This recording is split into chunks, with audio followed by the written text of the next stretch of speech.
Good evening, everyone, and welcome. Thank you for joining us for this March 2022 NATS Chat. I'm Kari Ragan, moderator of NATS Chats, which are sponsored by Inside View Press. And I'm so thrilled to have these two specialists here tonight to talk with us about music performance anxiety. Yvette Litchfield is joining us from Sydney, Australia, and John Skidmore is joining us from Utah. And let's just begin by both of you introducing yourselves to us a bit. John, would you like to start? Share with us a little bit about how you are in our field and where you come from. Well, I joke about coming from a musical family. My mom was a musician. My dad was also a psychologist. So both of these fields kind of come together for me. I grew up in the musical family, did all the singing stuff, played the trumpet, was in band, was in choir. Really enjoyed that, had a vocal scholarship to Utah State University, went on to get a master's degree at Brigham Young University, and I stopped performing. And as I thought about that question, do I want to really move full-time into the music world? It was more like, no, the psychology world is where I fit a little bit better. And my second year in my master's program, I had the incredible opportunity to perform with a group called University Singers under the direction of Ron Staley. And this is where these two worlds really came together for me. And since that time, my doctoral dissertation was on the experience of the peak performance with musicians. I've also been teaching the psychology of music performance at Brigham Young University for 31 years. I don't even believe that. But I've had a chance to just work with thousands of amazing students over the years, people from around the world. And it's just really a privilege for me to be here because I believe the tools and skills that Yvette and I share, it creates freedom on stage and in life for all of us, and we all could use a little more of that. I love that, John. Thank you. Yvette. Love that. I trained as an opera singer, classical singer at the Sydney Conservatorium of Music after doing an arts degree at Sydney University. And it was there that I was inspired by my experience to segue into training as a psychotherapist for singers. So here I am. Like John, it's a marriage of the two worlds, and libera la voce is my motto. Free the voice in Italian. Yes. Yeah. It's really interesting what you just said, John, about freedom in life and voice, as this is very much my passion, to free singers, and anxiety is something that really pervades the experience for a lot of singers. So I'm very excited to be here. Well, as a voice teacher, I'm thrilled to have access to specialists like you because, we'll talk about this later, but we have to be careful to stay in our scope of practice as voice teachers. And our singers feel so connected to us as teachers, and they look to us for guidance. So I think today I'm hoping to get guidance about when do we refer to specialists, what signs do we look for, and these sorts of things. So let's launch by talking about what is music performance anxiety and how might we recognize it. Yvette, would you like to lead off? Yeah. Well, I have a nice little definition here, actually, that I thought I'd read out. So it's defined as the experience of persisting, distressful apprehension about and/or actual impairment of performance skills in a public context to a degree unwarranted given the individual's aptitude, training, and level of preparation. So it's important to recognize that no standalone diagnosis exists within the DSM-5, which is the Diagnostic and Statistical Manual of Disorders, mental health disorders. So it does, however, fall under the social anxiety disorder diagnosis. So I think that's really interesting to know, social anxiety disorder diagnosis. And it has what has been described by some researchers as having 4 primary symptom categories: cognitive symptoms, physiological arousal symptoms, behavioral avoidance and or anxious behaviors, and distress and or impairment associated with having music performance anxiety. So what are these symptoms? And I think that's really important for singers and their teachers to know, to look out for these symptoms. Singing teachers should be aware of what these kind of behaviours and tics are. Cognitive symptoms are, of course, something that singers would be very familiar with. Worry about making a mistake, worry about perceived threats in the performance and their audience. And of course, the physiological arousal symptoms we're all familiar with from anxiety. Yeah, John, you want to lead with that? Sure. I didn't ask this question before we started, Kari, but is there any way I can see everybody? Because I have one question that will trigger performance anxiety for a lot of people. Oh, I'm sorry, there is not. Okay. So let me just walk this through. Okay. See, if I were to just say, who's willing to sing the first line of their favorite song right now? Just put your hand in the air and I will choose you. Now, if someone is willing to do that, the hand goes in the air. But usually there's that first response. And so, to me, that whole sense of performance anxiety is really how, yes, we get triggered by something that's really, I like to refer to it this way. It's really activation. So I like to refer to it if, as I coach performers, I have them eliminate words like anxious, nervous, stressed, and just replace it with, I'm activated. Like my sympathetic nervous system is now activated. And then if they have tools, they can say, oh, I can do something with this. I coached a young 9-year-old singer, and she came back from her audition and she was just smiling and she goes, I could tell how activated everybody was. And I really felt like that too, but they didn't know what to do and I did. And I just marvel at the idea of a 9-year-old knowing that distinction and having some tools to make a difference. And it really does. Because all of us in one way or another are familiar with our favorite symptom. Not everybody has the cold, clammy hands or the dry mouth or the tension here or the shakiness. But all we have to do is just remember the last time we were presented with an opportunity to perform and we didn't. That's a performance anxiety moment. And when do we know when it's a normal level of nervousness? We all get, depending on our level of preparedness for a particular performance, right? That was my experience. The less prepared I felt, the more nervous I was. But I always had a level of nervousness. When do I know that it's, something that needs referral? To me, it's really the question of how. Go ahead. Well, one of the things I was going to say is if you're studiously avoiding all the time, that was one of the behavioral symptoms. If you're continuing to avoid opportunities, avoid solos, avoid performances, this is one of the behavioral symptoms. And then if you're feeling distress associated with your performance anxiety, for example, you're feeling depressed, you're feeling shame, you're in college and you're having to add a semester because you are avoiding those necessary performances. This is where you're actually having what we might call music performance anxiety at a level that it's impairing you, that it's becoming a disorder. If you're just having nerves and you're having those physiological symptoms, hey, your sympathetic nervous system is aroused, you're discharging adrenaline and cortisol. Hey, that happens to us all. That's natural. And that is just something to be aware of, to notice, to validate, as we all do. And I think that's vital. That's something we'll get into later. But if we pathologize ourselves every single time adrenaline and cortisol comes up before we have a performance, that becomes a vicious cycle. If we avoid every time we have those symptoms, then we can develop a disorder, right? Because then we start to avoid on that basis alone, just because we have those physiological symptoms. Then we develop behavioral symptoms. Then we develop distress. Then we develop cognitive symptoms. I can't do this, etc. Right? So on the basis of the physical symptoms alone, no. We don't have a problem.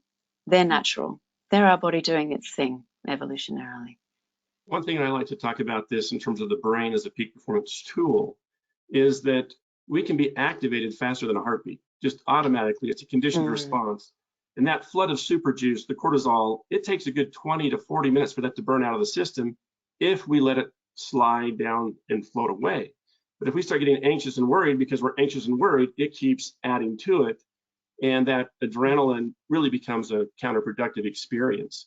And so again, knowing the brain and recognizing that, okay, it's doing what it's supposed to do. It's activated. Well, can I deactivate this? Can I manage this? And do I have those tools? And that's one of the things. Here's one of my favorite interventions for performance anxiety. So what? Like that's the, I'm activated. So what? I'm here to sing. Like focus on singing, anxiety goes away.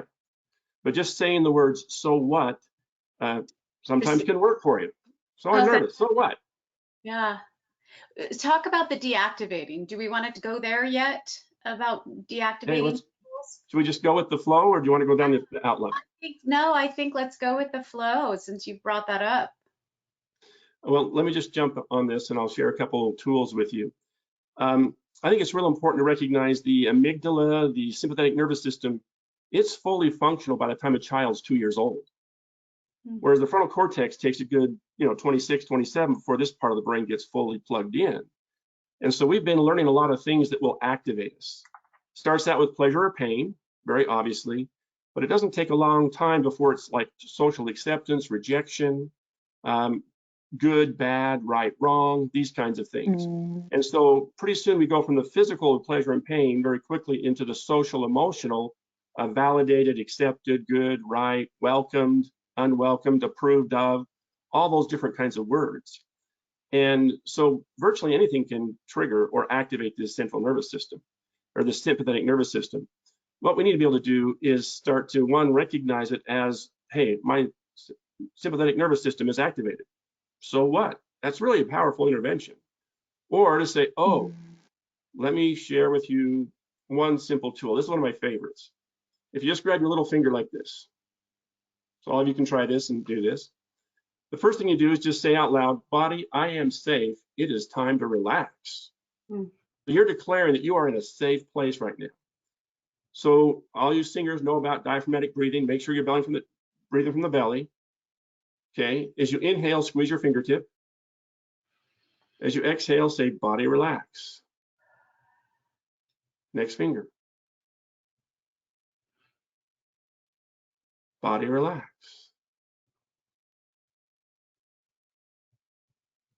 Body relax.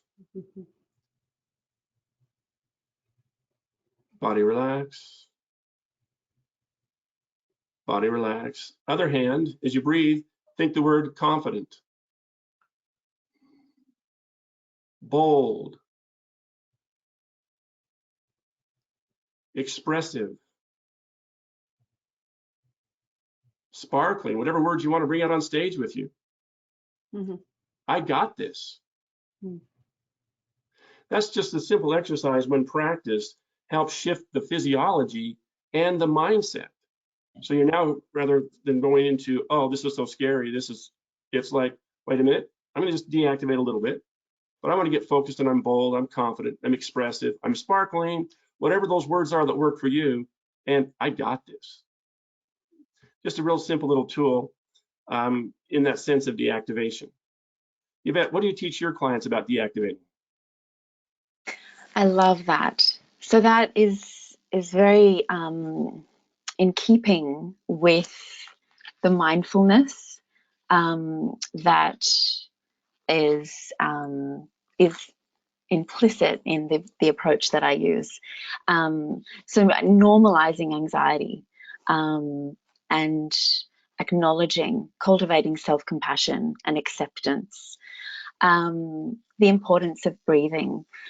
So one of the skills that I would, I really like this actual, So acceptance and commitment therapy focuses on accepting the anxiety and acknowledging the anxiety, And with my my clients, I have cultivated cognitive diffusion, which is one of the mindfulness practices of acceptance and commitment therapy. So where there are negative thoughts about that this, I can't do this, and they're wrapped up in some negative cognitions, one of the foremost skills of cognitive diffusion is to look at thoughts rather than from thoughts, and noticing thoughts rather than becoming caught up in thoughts and letting thoughts come and go. So one of the foremost skills of cognitive diffusion is to notice a thought, to say, I'm having this thought, rather than to be notice that I'm having this thought. So I'm noticing that I'm having this thought. So when you're fused to a thought, you are the thought. I'm stupid, for example. I'm incapable. I can't do this. I'm not a good singer. I'm noticing, I'm having the thought that I'm stupid, I'm incapable, I'm not a good singer, etc.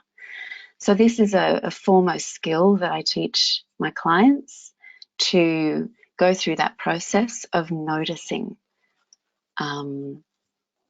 It's a central mindfulness skill of acceptance and commitment therapy.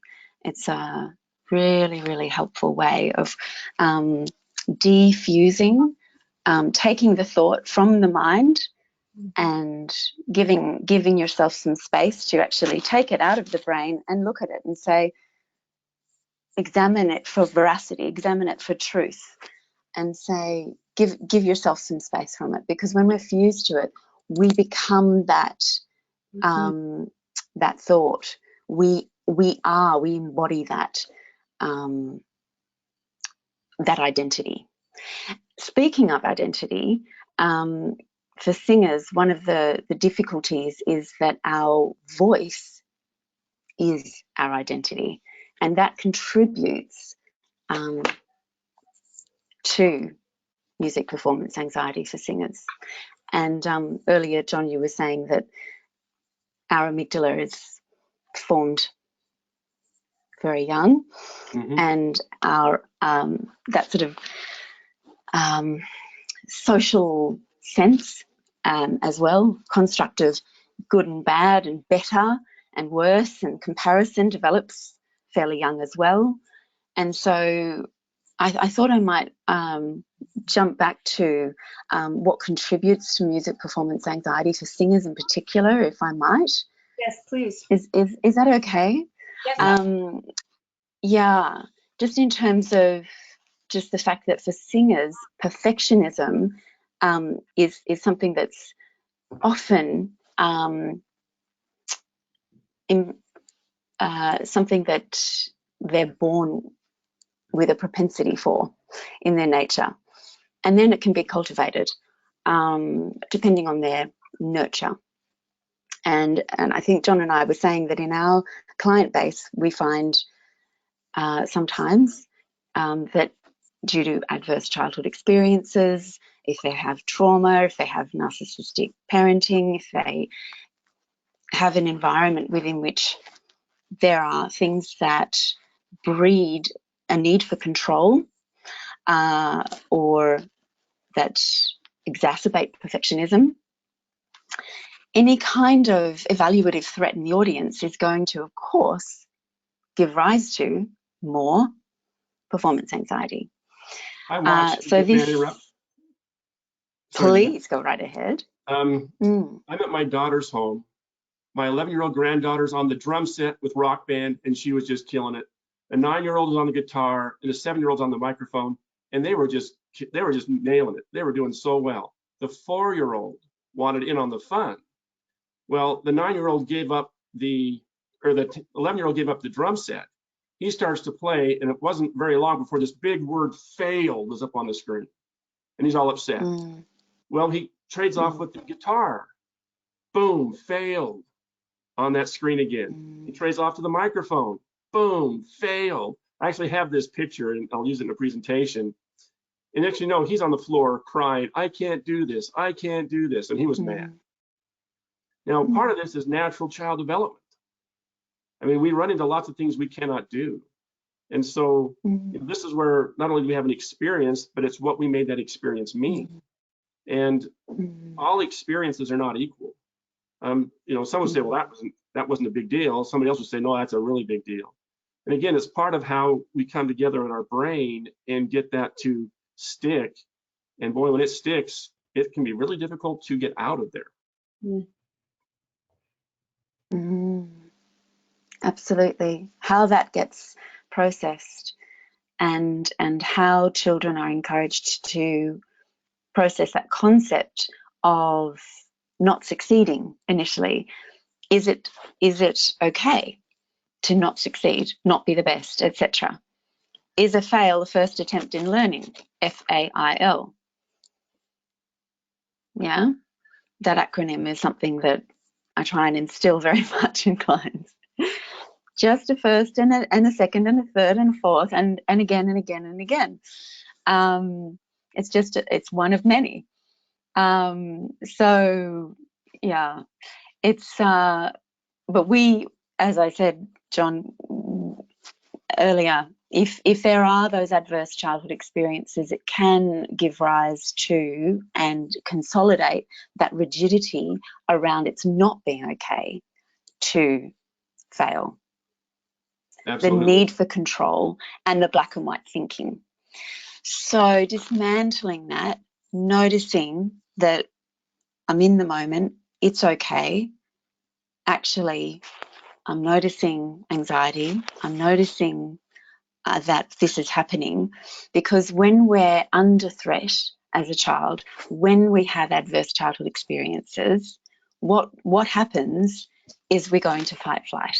We have a sympathetic nervous system response. We don't feel safe, and we don't tend to be in the moment. We don't tend to notice. So we have to train that back in, and that's what we do with our clients. That's why mindfulness is one of the foremost skills that I give my clients, to bring them back into the moment, retrain them to validate that they are safe. As John was saying, I am safe, I can breathe, I am all right, I am strong, etc. To train that back in. So nature, nurture, environment. Nature can contribute, perfectionism in particular. Nurture, that kind of environment, that kind of factor can contribute. The environment can also contribute enormously. And the college environment in particular is something that I've noticed a lot can contribute to music performance anxiety, because an evaluative threat from the audience, this has a massive contributing factor to music performance anxiety. And the college environment is just evaluative threat constantly. And very often you have a singer who feels very confident at school, big fish in small pond, goes into the college factory and is a very small fish in an enormous pond and is constantly under threat. So there's that. And then there's the fact that for singers, their voice is themselves. There's no detachment. You've got, it's inseparable. For a violinist, for any instrumentalist, if they're being evaluated negatively, that evaluation is not of themselves. As Rilke said, sing is to be. Well, this is quite problematic if you are being assessed and you are being assessed negatively.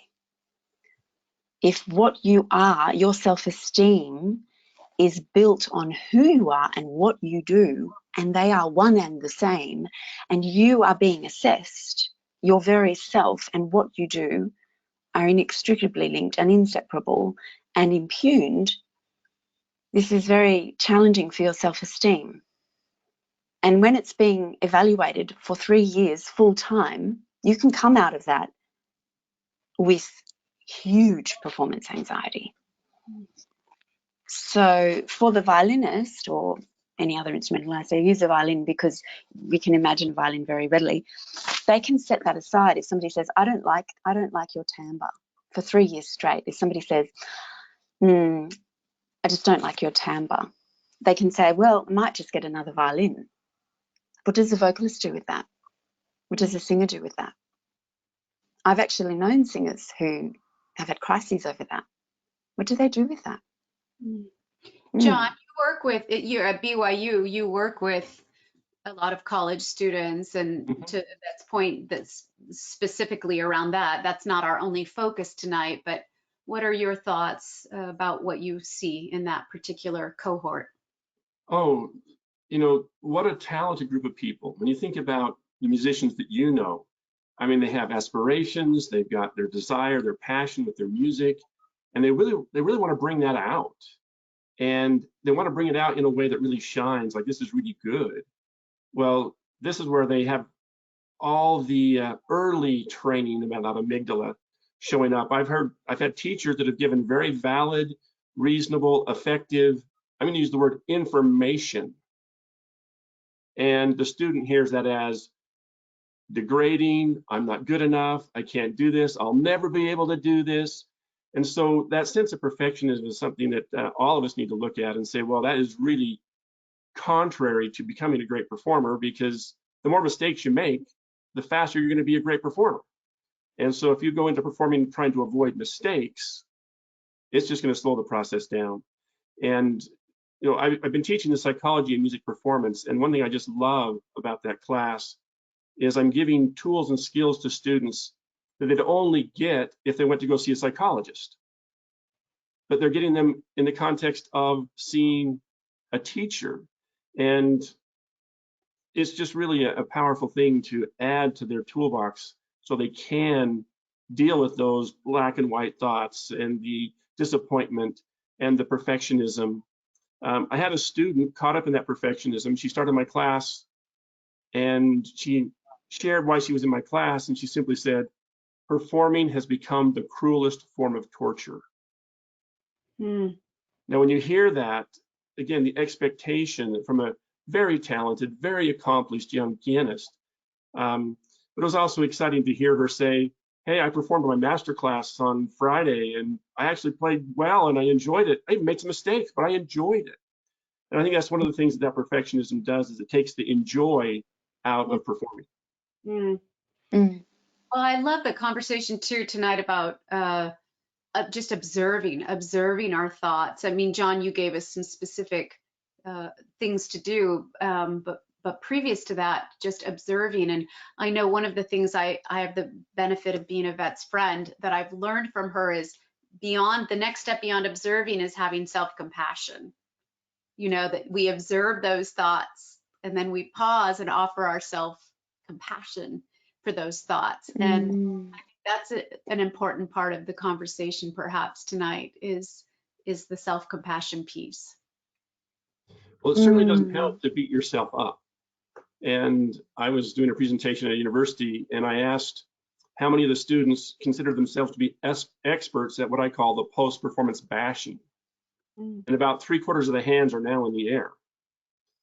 And then I just said, well, if you do this after every master class, after every recital, after every concert, what are the next months, years, what are they going to be like if that's what you do every time? And it was like the air got sucked out of the room and there were like audible groans, like, oh, you can just see the anxiety and the pain. Now, when we can train our singers to take on what worked about the performance, okay, what didn't work? What am I doing next time? See what a powerful skill that is to help them move forward. Their first response from that midbrain is going to be whatever it is. That flash from childhood, that sense of disappointment, whatever it is, whatever they learned how to cope up until now, when they disappoint or fail or make mistakes, that first response will be there. But if they know, okay, let's get it into the observe space, bring that frontal cortex into it and start talking about, oh, well, there are things that worked and there's things that didn't. And what am I going to do next time? Well, as I watched this occur, and you know, what's it going to be like if you do that for the rest of your time here at this university? The air came back in the room. There were smiles again, like, oh, I could live, I could survive that. And that sense of being able to properly debrief a performance is just really, really valuable. And perfectionism does not turn that into a debrief. It's just a bashing kind of thing. A positive debrief. I love that. Yes. What did work as opposed to what didn't work. So focusing on the positive. Our brain is so wired with what's right and wrong and good and bad.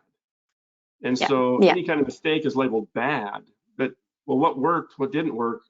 Well, working's good, right? Things are supposed to work. And it's just a whole different kind of processing in the brain and just throwing that, what worked, what didn't work, what am I going to do next time into the skill set of the young performer. We have a couple questions. We are actually. Go ahead, Yvette, and I'll lead to some questions. We are actually wired, to the negativity bias. So that actually is really helpful. Yeah, it's important to acknowledge that we have a negativity bias. So I just want to validate John's point there, that our debriefs, even if we're not perfectionists, will tend to the negative very often. So we won't get into the negativity bias. I'd love to hear your questions, Kari. Yeah, so we have a question. I'm not going to read the name just because of the special nature of this conversation tonight. But they have said, I have severe performance anxiety since I was 4 and labeled a child prodigy. It got better until I left the industry to raise children. When I came back at 48 years of age, it was like starting over. I've gotten over the shaking, but no matter that, I have practiced my parts to death and I am using all my interventions. I can blank on lines. What suggestions do you have? And this person says that they are diagnosed with PTSD. They would just like some specific questions from my experts here. Okay. So with complex PTSD, it sounds as though John and I both here have experience in psychodynamic therapy. So it sounds like it's really important to validate here that there may be some hearkening back to root causes here. And I think it's really important to acknowledge that what you're dealing with here is complex and perhaps rooted in the past. And I just want to acknowledge welcome, and I'm really glad you're here. And perhaps there is a lot of hope invested in your return. And I would take it really gently and just validate that.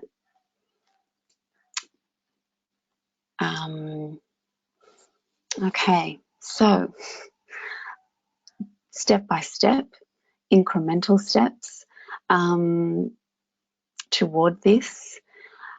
One of the things that I would acknowledge at this point is that I'm not sure whether you have a therapist at this juncture to address the complex trauma. I think that's really important.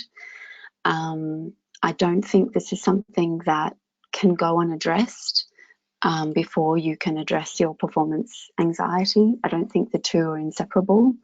If you have complex PTSD, this is going to be impacting on your performance anxiety. I think that's really important to acknowledge. I wouldn't attach the two. That's the first thing I would say. I wouldn't be giving you platitudes at this point about little tips. This person does have therapy, so they are working with the therapist. Okay, good. Go ahead, John. The only thing I would add to that is we don't often acknowledge how much courage it really takes for all of us at one point or another to step out and share ourselves, to share our gifts and talents with our audience. And it really is a very courageous action. And so one suggestion I would have in this situation is look at using your musical performance as a tool to help you deal with your PTSD. Now, this is something I do a lot in my office. My colleagues know that they're going to hear people singing Twinkle, Twinkle, Little Star in my office all the time. They also know I have them out in the parking lot. Like I up that one step further as a way of helping them recognize they need to be able to challenge. She mentioned she practices to death. Over practicing does not eliminate performance anxiety, but practicing the performance skills, the mental skills you need to perform well, that's what eliminates anxiety. That's an important distinction for singers who practice and practice, right? Well, we've all been told that if you practice enough, you'll do it right. You won't be nervous. You'll do it great. It's not about great practice. I mean, it's just not about just doing so much. It's about the balance between the mindset and the skill set, is the way I like to describe it. We're getting lots of questions, so let's see if we can move through some of them. Is insurmountable performance anxiety a symptom of something else? Insurmountable performance anxiety. Does that mean it's a, It can be. It can be. Okay. I would say it can be. But I don't think anything's insurmountable. Insurmountable is not in our vocabulary. Again, when we're caught with that much anxiety, it's really interfering, which means this is beyond some techniques to cope with. There's something there. And to begin to say, I don't want to get stopped by this, again, that's an act of courage. And guess what? If you're going to deal with any kind of anxiety problems, prepare to be really anxious. You've got to be ready to get anxious if you're going to get over that. Just be prepared to get anxious. Next question, please. I love that. What percentage of musicians would you estimate experience musical performance anxiety? Can you offer a general sense of how prevalent it is?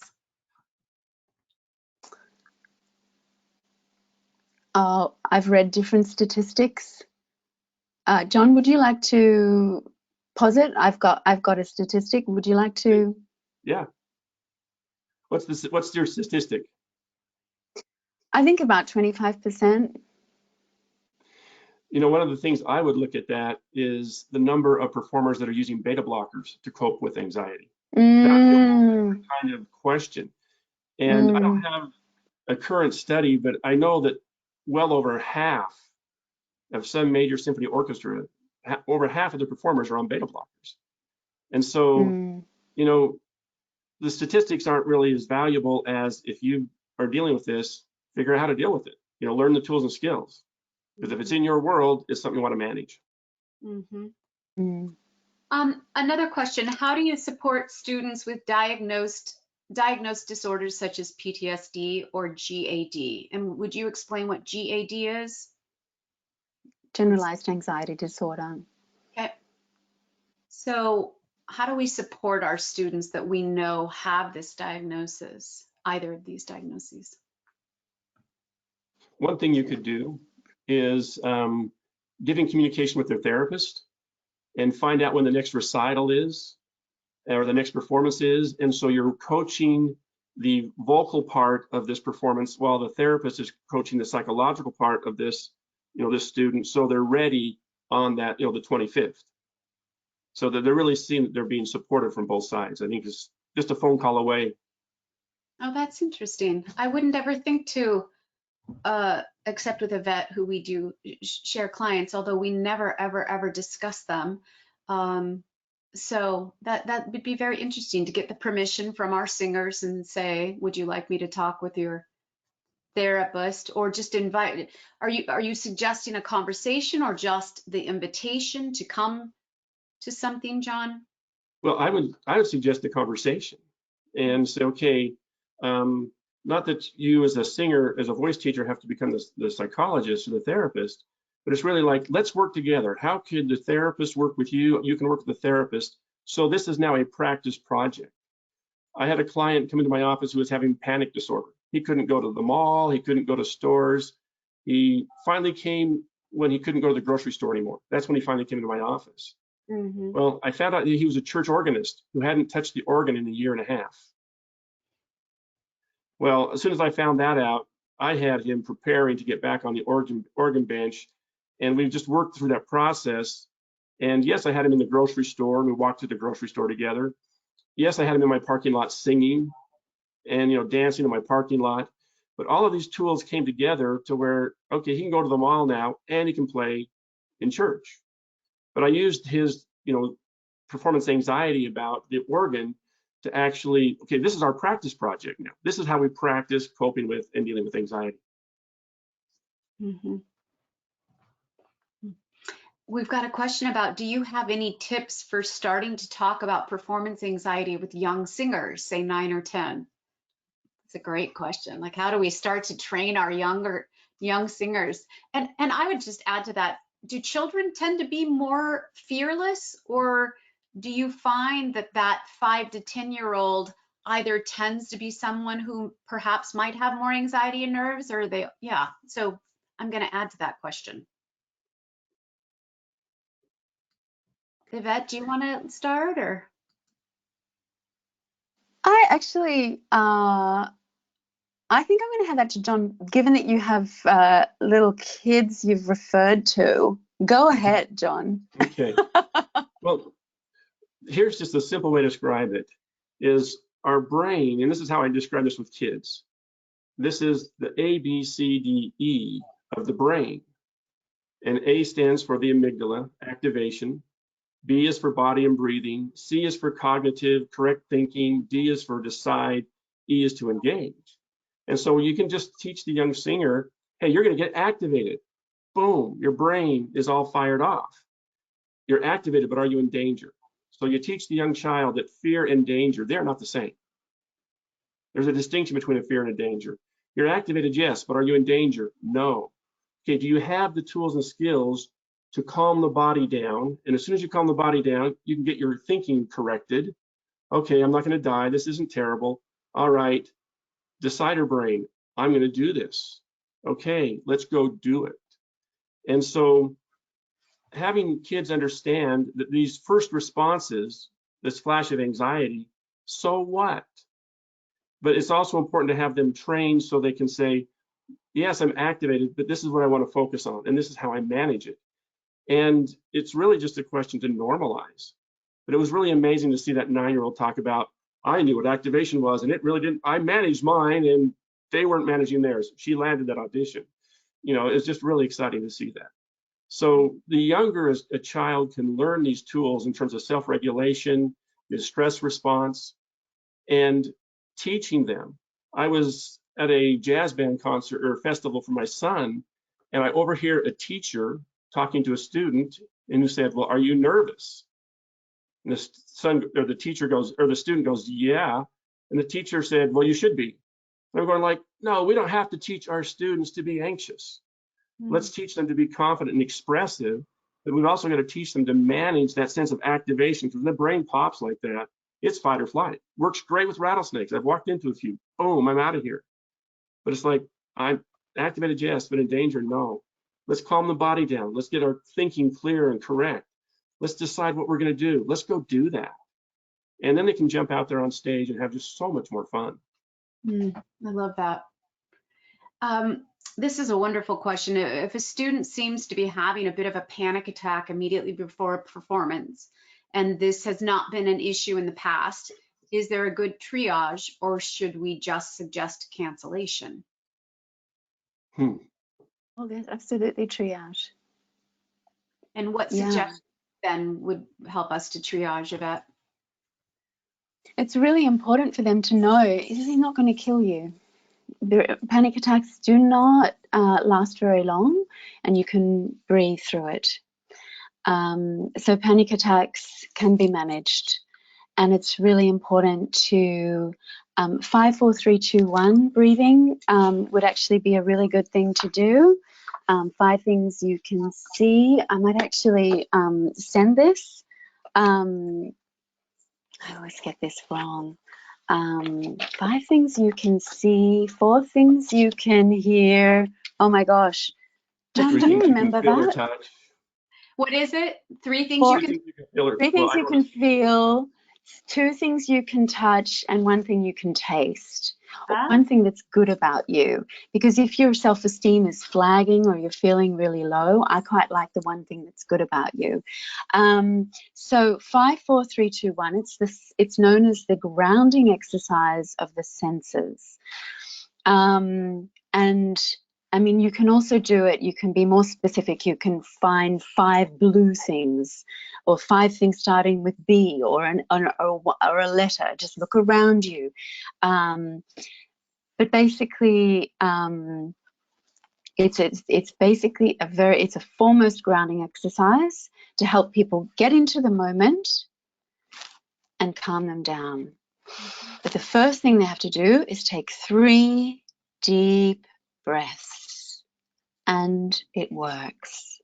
So take those 3 deep breaths. This is triage, and do the 5, 4, 3, 2, 1 senses grounding exercise. I can send this resource. Can we send that through? It's online, everybody. If you just Google 5, 4, 3, 2, 1 grounding exercise, all of you out there online right now, you can find this online. All of you with performance anxiety, this works for panic attacks. It's fantastic. It really does work. It really does. So I would recommend this, and know that panic attacks do not last typically longer than 20 seconds, 30 seconds max. And they cannot kill you. They will mimic the symptoms of a heart attack. So you will think you're dying. You really will. But you are not, and they categorically cannot kill you. It's really important to know that. And they feel like they're lasting a lot longer than they are. And what can happen is you can have a lot of them in succession. That's why you feel like you're having a lot more, a longer one, if you do have more than 1 in a row. John, anything to add on that? The issue about anxiety pre-performance is maybe the wrong time to address the anxiety. I watched a young student approach her stream teacher like seconds before the recital was to start, pleading with her eyes. She just goes, "I'm nervous." It was just like, "Help me, please, like do something, help me, help me." And the teacher was like, "You'll do fine." Well, this did not land in any kind of reassuring way.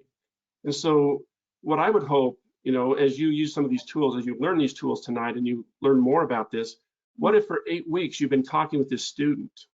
You've been working with this student to practice these skills. Okay, let's do the breathing exercises. I require my students in my performance psychology class to do 60 meditations throughout the course of the semester. If you started each of your lessons with, let's just do a 1-minute breathing exercise, your lessons would be so much more effective. But you're also teaching them a tool and skill. So if we've been working on these things for 8 weeks and she comes up to you and says, "I'm nervous," you can say, "You're activated, aren't you? Hey, we know some tools. Which one do you think you could try right now?" "Oh, the breathing exercise." Go practice that. We'll talk about how it works in your next lesson. You got this. That would be a whole different kind of pre-performance experience. Because again, most of our students, especially the high school age, they're going into performance with the expectation of it's better be good, it's got to be right, I want to sound great. And at the same time, they're terrified of mistakes. And so to be able to help them really say, let's get this going as part of the process. And if they know how to do a debrief, okay, hey, we got this. We'll figure out what's working, what's not. We'll just keep working on this. So it's really it's part of a much bigger problem that would take some more fleshing out to really understand that. Thank you. We've got a couple questions about beta blocker.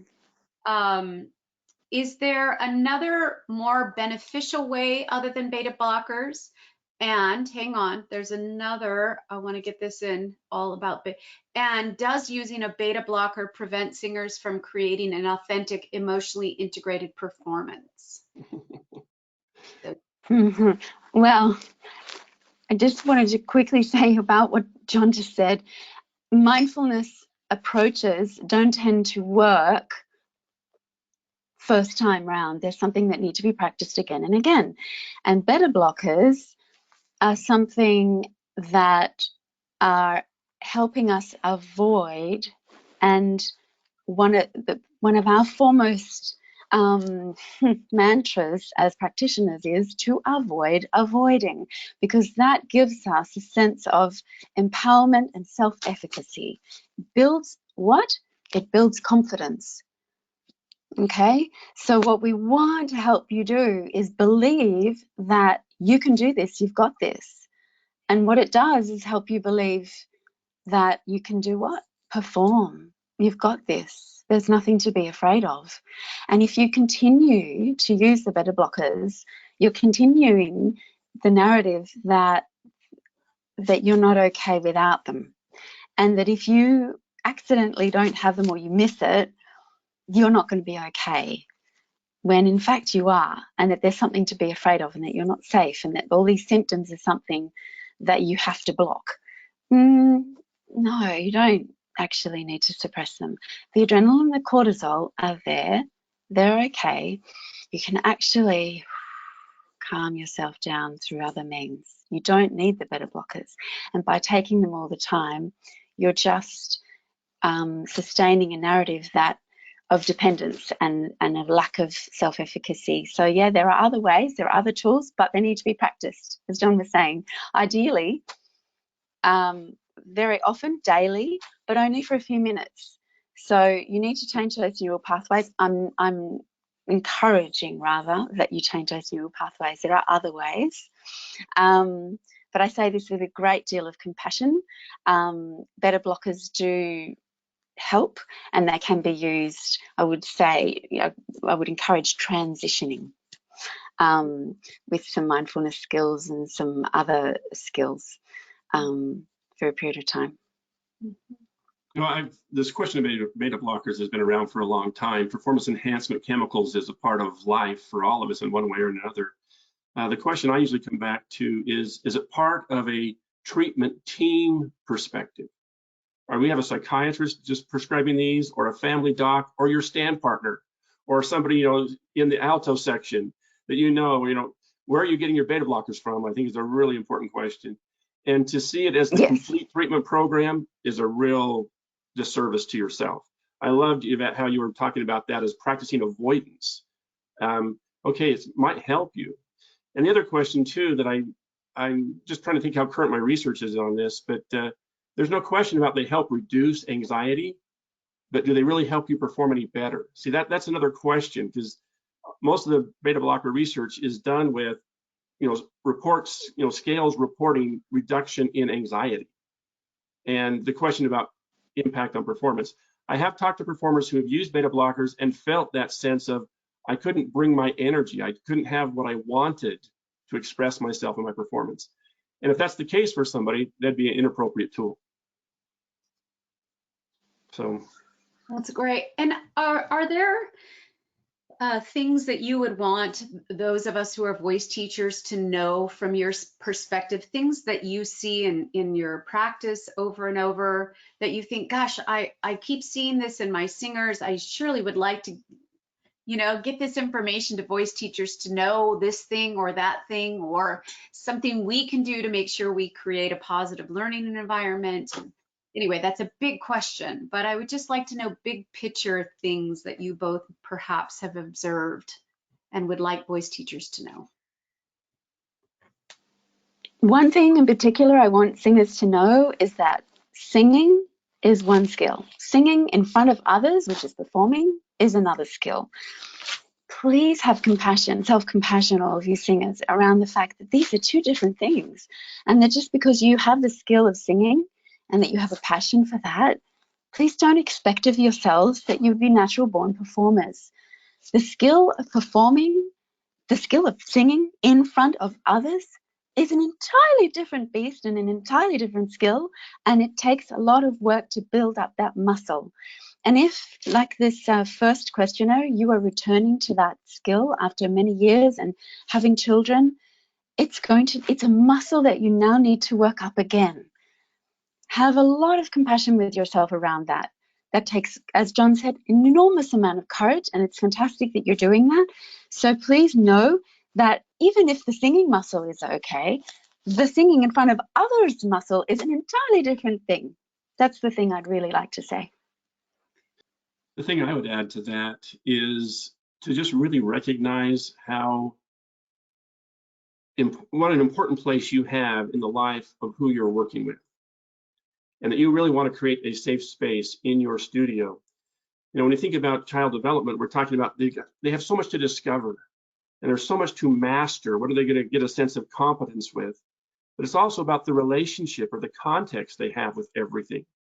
And so to recognize how important it is as a teacher that you are really honoring their courage to come into your studio and to see everything from that discovery and mastery. And let's create a relationship, a context here that says this is about growing, learning, discovering. This is about recovering, moving forward. And then every performance becomes an opportunity to do that. And so you really are in an amazing space. The other thing I'd like all teachers to know is there are times you're going to tap into or get dumped on their issues with their own parents. And this can happen at the professional level as well. In other words, that early understanding and training and programming and experiences are going to be triggered. So you might be that happy voice saying, oh, that was great, but okay, we got to work on this part, and your student's going to hear a whole different kind of message, like I didn't do it right, but that probably lands much further in the background. So just be aware that you're working on with stuff in the right present here with the voice, as well as you've got this background. And to be compassionate, to be creative, to be supportive really makes a difference. And it really is a privileged place to be as you help someone bring singing into their life and to bring their voice as a way of expressing themselves. Thank you. And a couple more questions we can get in here at the top of the hour. Are false core beliefs, I'm not enough, I'm not lovable, I'm not worthy, etc., the cause of performance anxiety? Is it possible to build confidence unless those negative core beliefs are addressed and toxic shame is eliminated? Fantastic question. Yvette, land on that one. Wow, what a great question. Wow. Oh, I have so much compassion for that question. I would say that question is at the core of my practice. I would say it's very hard to build a strong sense of confidence when you're battling those negative core beliefs. Yeah. And because as Carl Rogers talks about self-esteem, when there's a great disjunct between or incongruence between our self-image and our ideal self, we have low self-esteem. And I have this almost concept of the singer's self-esteem, again, because of this lack of separability between our voice, which is in the body, so it's in of the self. So if your sense of yourself, and you have negative core beliefs, if your sense of yourself is negative, and you're filled with shame, and you are singing from that place, and you're bringing that vulnerable sense of yourself to the stage, and you're being evaluated, and you're worried about being evaluated negatively, and you're already coming from a negative place, it's very difficult not to be overwhelmed by, I would say, performance anxiety. Yeah. That said, what we were just talking about in terms of noticing that anxiety, validating those symptoms, it's still possible, actually, to dial down those symptoms. It's possible to have compassion for yourself and say, I'm noticing, I'm being mindful toward myself, I'm noticing I have these negative cognitions, and without actually resolving them completely, I'm noticing that I have this inner negative dialogue. I'm noticing the challenge that inner negative dialogue is having for myself as a singer, and I'm having compassion toward myself for that, and I'm still able to sing. I'm not seeking to change that. I'm accepting that it is as it is, and I'm singing through it. I'm not perfect, I'm not perfectly resolved, and I'm damn well singing as I am. And that is as it is. We are bringing what we are, everyone. We are singing as we are. We can't all be perfectly resolved today, but we're going to sing nonetheless. That is how it is. We can't all resolve our childhood traumas today, but we sing nonetheless. We sing nonetheless. That is how it is. Yes, we sing nonetheless. If we all had to resolve our childhood trauma before we sang, none of us would sing, okay? So mindfulness, acceptance, and self-compassion, okay? So there's my answer for you. It's very important to accept and not necessarily to expect total resolution, but to turn toward ourselves with self-compassion and acceptance toward those symptoms of the nervous system. I hope that helps. Love that. John, what would you add? You know, I'm going to bring a physiological perspective into this. See, the training, those things that are stuck in that midbrain, the amygdala. Okay, we've had so many experiences like my grandson with the word failed. Uh-oh, I'm not enough, I'm bad. Well, we can also decide to step out of some of that negative energy. One of my favorite exercises, and just imagine this, if you will, if you were standing like right here, right now, and you call this a neutral space. This is just a neutral space. And if something negative showed up and triggered you, you'd step over here. Well, we'll call this that ugly place, the negative space, the midbrain, the home of all the monkey chatter. And it's really great to create a distinction with students to say, okay, when you're in this space, what are you thinking? What are you feeling? How are you performing? How do you think about your upcoming performance? Oh, I'm dreading it. I don't want to do it. Okay. And so this is an awareness moment. Okay, this is the space you're in. Observe that. And then you get to make the decision, how do I step out of this? And we step back into that neutral space. And this is a perfect place to do a series of breathing exercises. And then the question is, how do we design a space to step into? So if we're here, okay, we're back in the negative space, we're back to this neutral space. And this is really very valuable to actually have students do this like standing up. Okay, if you were to step into this positive space, what would you be thinking? What would you be feeling? I had a lot of fun with this idea of designing a mindset. And so one of my opportunities here is to share people when we design a mindset, because we have a default mindset. Like it's automatic, oh, can't do it. No, oh, that was bad. Well, let's call that a first response. Let's call it a default response. But if we've designed a mindset, really quick, I've done some research with mindset. I had 150 junior high school singers go into a practice room singing happy birthday as musically as they could individually. They came out and we split this group in half. And then I taught them for 40 minutes how to design a mindset. Then we brought them back into the practice room, all 150 kids, to sing happy birthday again. There was no difference between the control group, first test, second test. But that second group, okay, when they came back into the practice room, we had them design a mindset around the words bold, confident, and free. And just having that as a mindset to step into, I'm in this neutral space, I'm going to step into bold, confident, free. There was a dramatic difference in that presentation of happy birthday for that second time. So one real important thing here is to say, okay, they have a default mindset. Let's design an optimal performance mindset, a mindset that they can step into and use as a target. And that's really very helpful as, the self-doubt and the worry and the distress comes into play because, well, I'm in my negative space. Okay, I'm in my neutral space. Okay, I'm going to be in my positive space. And from here, my senior recital, I'm going to rock it. I'm going to nail it. I've got this. I've been working on this for 6 months. Okay, I can do this. And so just teaching that sense of emotional regulation and mindset is a really powerful thing. Wonderful.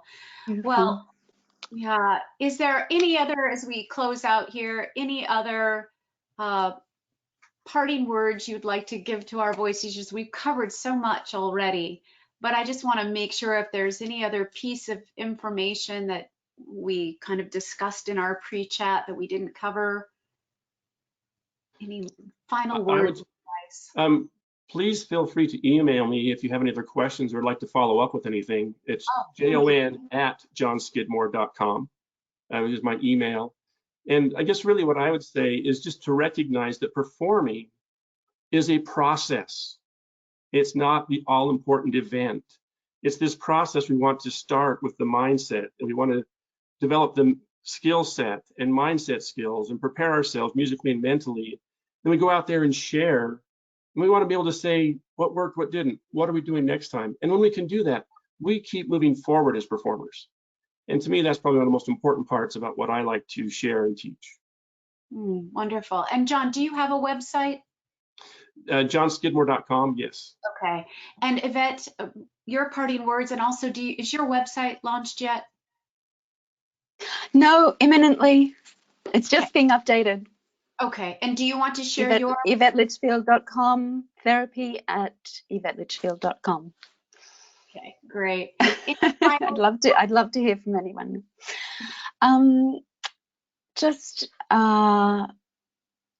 Singing teachers are a very precious resource. I have benefited from a few excellent ones myself, and I know what an amazing job you do.